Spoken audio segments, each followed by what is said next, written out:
talking about Wild Hearts Don't Ask for Permission.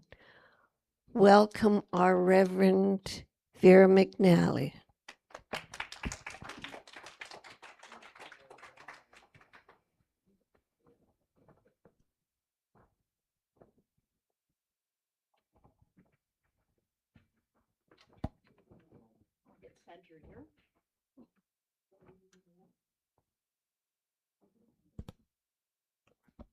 Okay. Am I on? I'm on. Good morning, everybody. What a beautiful day. Sun shining. We got a little bit of rain last night. I went to sit down outside and have a coffee with my sister, and the chair was wet.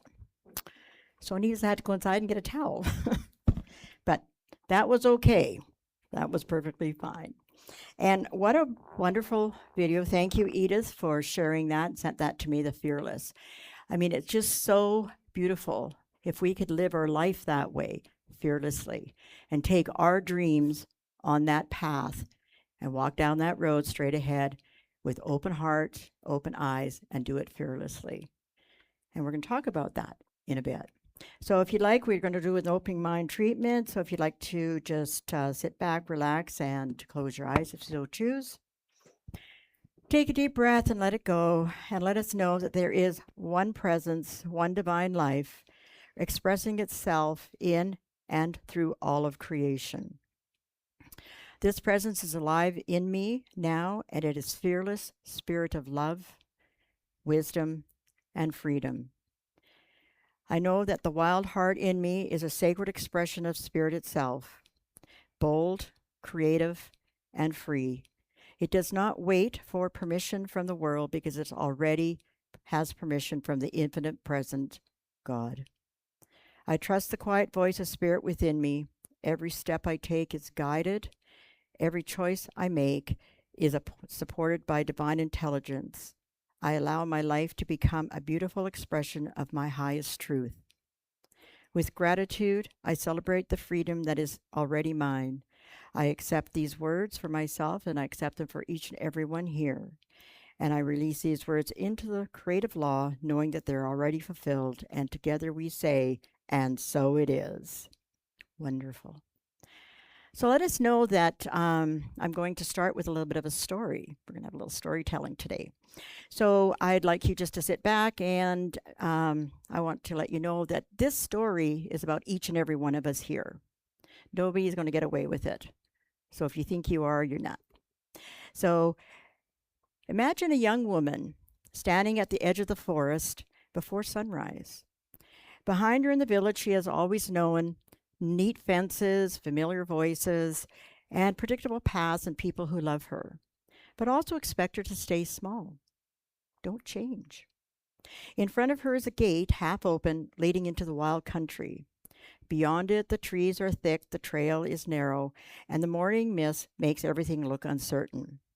She's been told all her life, wait until someone tells you you're ready. Wait until somebody opens that door. Wait until someone approves your dream, your voice so that you can sing, your healing or your calling. Maybe you know that voice. Maybe you've heard it many times. I know I have, and sometimes I still do. It is a voice that says, not yet, not you, not now. But the morning, something inside her changed. Not rebellion for rebellion's sake, not ego, not noise, something deeper, a holy restlessness, a wild heart. And each and every one in this room has wild heart, believe it or not. Every one of you. And the question of the morning is, who will give me permission? The question is, what has God already placed within me that is asking to live? Pause there for a moment and just hear this. Who or what has God already placed within me that is already inside and has given me permission to live? You already have that permission. Wild hearts don't ask permission because the deepest life within us is not waiting to be authorized by fear, shame, opinion, or an old identity. The wild heart is a God-given center of courage, love, creativity, and truth. It's not reckless. It is rooted. It's not selfish. It's sacred. It does not trample others, and it refuses to abandon itself. 2 Timothy 1:7 says, "For God hath not given us a spirit of fear, but of power and of love and of a sound mind." So God has not given you the spirit of fear. If fear is ruling the house, it did not come from God. God gives you power. He gives you love. And God gives us a sound mind. In the Science of Mind textbooks 301, paragraph 3, there is a power in the universe and we can all use it. And that's one of our mottos here at the center. There is a power in the universe and we can all use it. And it's free. That's the best part of it. It's free. You don't have to pay for it. It says right there. Yeah. So that is one of our mottos, and it's very powerful. He also goes further and wrote and says, the more power one gives his thought, the more completely he believes that his thought has power, and the more power it will have. These teachings invite us to take responsibility for the atmosphere of our own inner life. A wild heart does not wait for the world to change first. It begins by changing the belief it carries within its heart. Let's return to the woman at the gate. Let's call her Violet. Let's make her personal. She grew up in a village where every road sign was, "Be practical. Don't stand out. Don't make people feel uncomfortable. And be grateful for what you have." And the best one of all is, "Who do you think you are?" How many of us have heard that? How many times? I remember my mom saying one time when I come home late at night, past curfew, and I'm getting reprimanded. And I said, "But I was only having fun, and it's, it's not that late." I mean, it was after midnight, but to me it wasn't late, right? And she says, "Well, who do you think you are?" "I'm the mother." Well, I couldn't argue with that one, could I? But I always believed it's always easier to ask forgiveness than permission. So I still went out and still got berated after that, but that's okay. Yes, Doug will vouch for me. And if we're honest, most of us lived in that village as Violet one time or another in our lives. So some of these signs were written by people who cared about her, and some of them were written by her own disappointment, and some were written by fear pretending to be wisdom. This is why permission is so tricky. It does not always sound harsh. Sometimes it sounds reasonable, and sometimes it sounds responsible, and sometimes it even sounds like love. So Violet learned to ask permission before speaking, permission before dreaming, permission before being joyful. She even asked permission before believing that God could do something new in her life. And I wonder if some of us here have done the same or feel the same. We have waited for everyone to understand who we are before we took the next faithful step. Then one day Violet read Joshua 1:9. "How have I not commanded you? Be strong and courageous. Do not be afraid. Do not be discouraged. For the Lord your God will be with you wherever you go." So take notice here what God does not say. God does not say, "Be strong once everyone understands you." God does not say, "Be courageous when the road is guaranteed." God says, "Be strong and courageous because I am with you every step of the way." And that is when she realized that courage is not the absence of uncertainty. Courage is a presence of trust.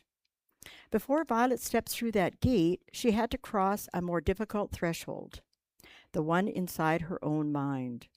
Every outer gate has an inner gate. Every visible journey begins with an invisible decision.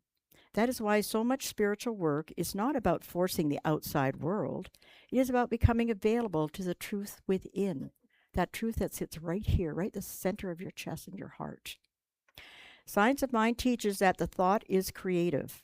Ernest Holm also states on page 320 of the Science of Mind textbook, paragraph 4, life is a mirror and will reflect back to the thinker what he thinks into it.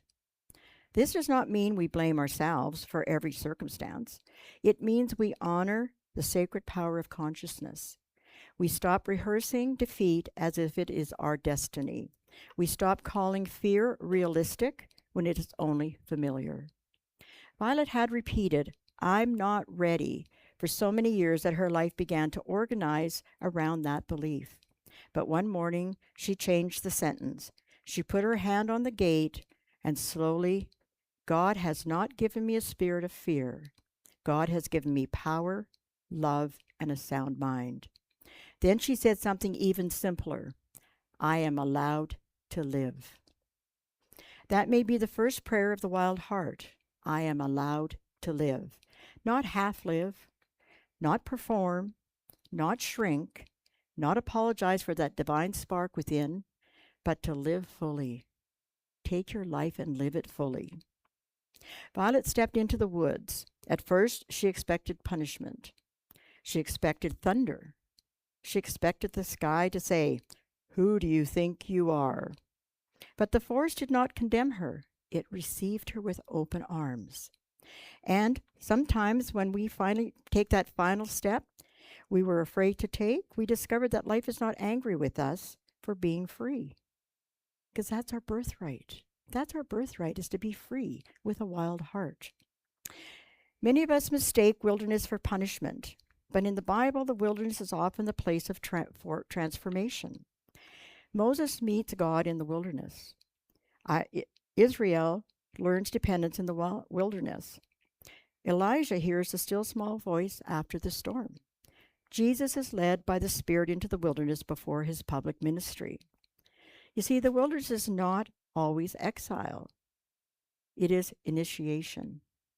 In Psalms 27:1, "The Lord is my light and my salvation. Whom shall I fear? The Lord is the strength of my life. Of whom shall I be afraid?" So you see, light does not remove the whole forest. Light gives enough for the next step. It's like a flashlight in the middle of the night, when you're walking and especially when you're camping and there are stars and the moon and stuff, but it's still dark out and you're going out for a walk or going to the outdoor toilet. You have a flashlight. And where does that flashlight shine? Right where you're taking that next step. You don't shine it out this way to see where you're going. So it's always a small light to lead you along the way. And that is how faith works. It rarely gives the full map, but it does give presence.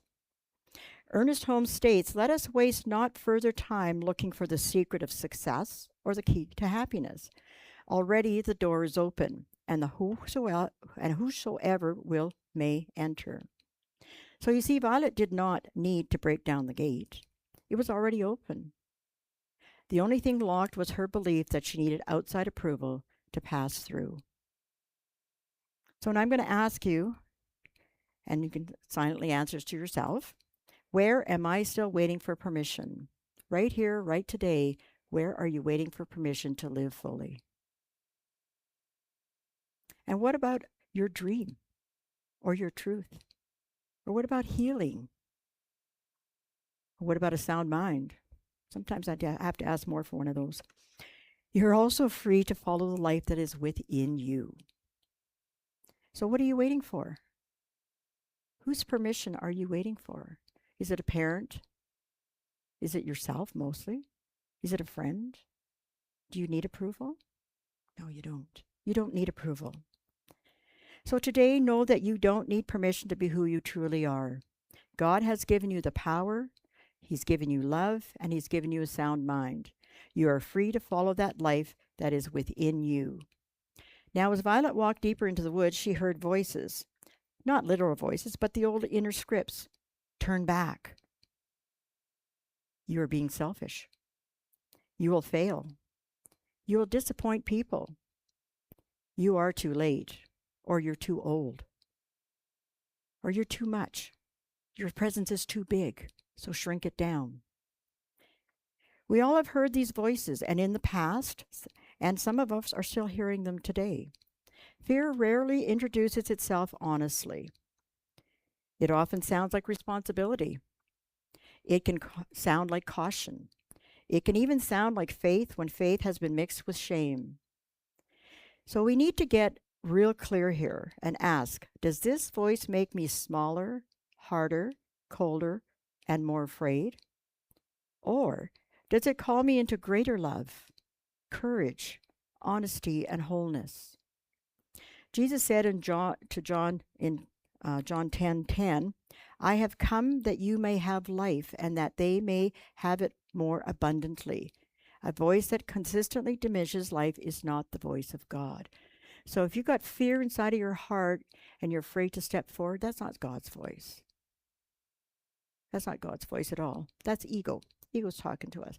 And it's our old belief system. So let's, like Cheryl says, get rid of the old blockage and let's move forward in life. Ernest Holmes offers a practical test.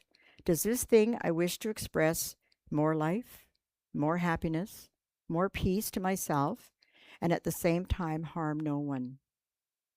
If it does, it's right. It's not selfish. That is the beautiful compass of the wild heart. Not does everyone approve?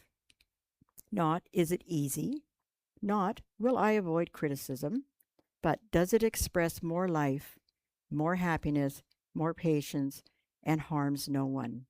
That's how we need to live our lives. Now, I want to be clear about something important. There is a difference between a wild heart and a wounded reaction. A wounded reaction says, I will do whatever I want because I'm tired of being hurt. And how many of I've said that? It doesn't matter what you think. I'm going to do it anyway. But is that to our best and our highest good and the highest good of everybody out there, that when we get into that kind of a mindset? No, it only hurts ourselves. So I will do whatever it takes because I am tired of being hurt. Get rid of that. Get rid of that thought, that statement. A wild heart will say, I will live from truth because I am done betraying the life that God has put within me. Wilderness in the spiritual sense is not chaos. It is the original design before fear domesticated it. It is a soul remembering that it belongs to God before it belongs to the public opinion. So God has your back. The people out here that try to keep you small, they do not. So don't listen to them. Listen to God. This is mystical, yes, but it's also deeply practical. A free soul becomes more loving, not less, more honest, not harsher, and more alive, not more careless. In Galatians 5:1, stand fast, therefore, the liberty within you, Christ hath made us free. Freedom is not a mood, it's a stance. We stand in it. We practice it, and we return to it when fear tries to train us back into captivity. You see, Violet realized she did not have to be loud to be free. She did not have to prove anything, and she only had to stop asking fear to bless her obedience. After hours in the forest, Violet came to a clearing. The sun had risen, the mist had lifted, and in the center of the clearing was a small spring of water, bright and moving, and she knelt beside it and saw her own reflection. And she did not see a project. She did not see a problem.